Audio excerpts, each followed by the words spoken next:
We don't often report on suicide, but advocates say that's something that shouldn't happen. We should report on it. Amy DuPont live in Milwaukee to explain why survivors and mental health experts say tonight is a really good time to start. Amy?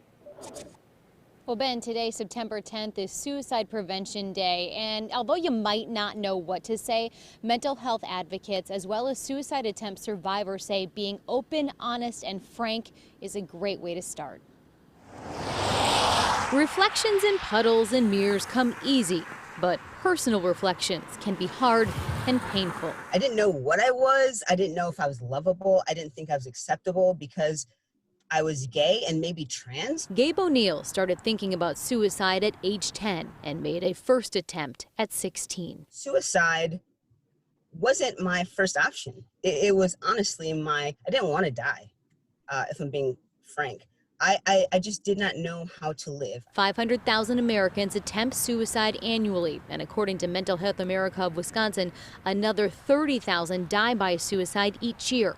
A crisis which may be made worse by COVID-19. The mental health consequences of COVID-19, I think, will really be peaking for a much longer time. Rogers Behavioral Health has increased access to suicide screenings and is offering more telehealth and prevention programs. Suicide warning signs vary, but Dr. Sarah Reed says it is up to everyone during the pandemic and after to trust your gut and check in with loved ones you believe may be suffering. We ask someone, how are you doing? Are you thinking about taking your life?